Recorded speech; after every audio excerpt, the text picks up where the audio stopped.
plan today was to stop at the small Monument Valley Airport for lunch, and even that was dramatic, as beyond the landing strip, a huge vertical rock face of several hundred feet erupted straight out of the ground.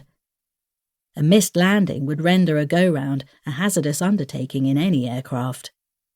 The short strip wouldn't have been a problem for modern planes, but it was very narrow, and coming in on close approach with a tail-dragger like the Stearman, there was no forward visibility, and after touching down, I couldn't see the runway ahead of me. I came in blind and kept it straight with my feet on the rudder, using my peripheral vision to maintain the direction.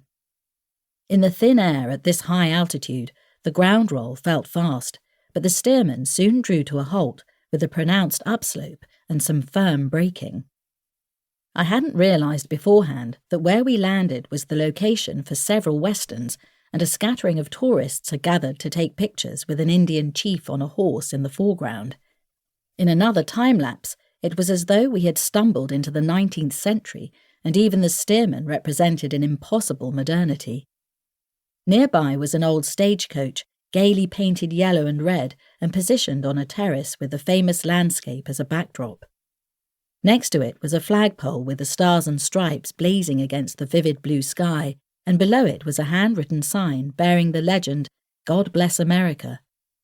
Standing there in that moment of time and space, I felt in some way we shared this benediction.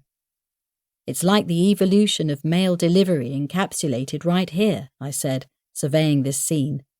First there was the Pony Express, then the stagecoach, and then the groundbreaking airmail pilots in biplanes.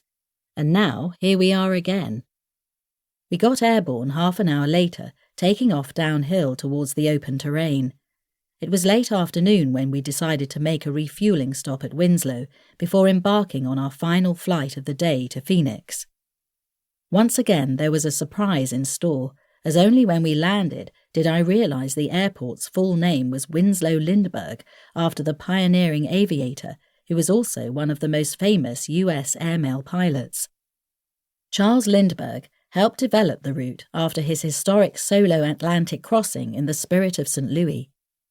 The airport's sole hangar was an airmail relic from the heady days of the late 1920s, so held enormous historical significance for me.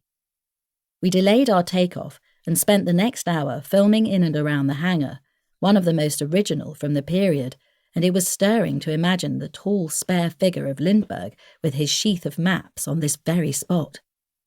I could scarcely believe the day I was having, and I knew then that I would remember every second of it. Still on a high from the spectacular scenery I'd witnessed, I waxed on about how special it had all been. "Listen," Pat said, "if you like that, you'll love what's not far from here." "What's that?"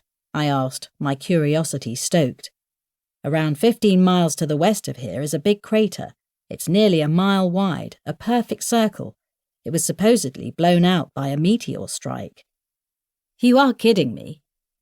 I had read about this meteor strike, which had occurred during the Pleistocene age, nearly 2 million years ago.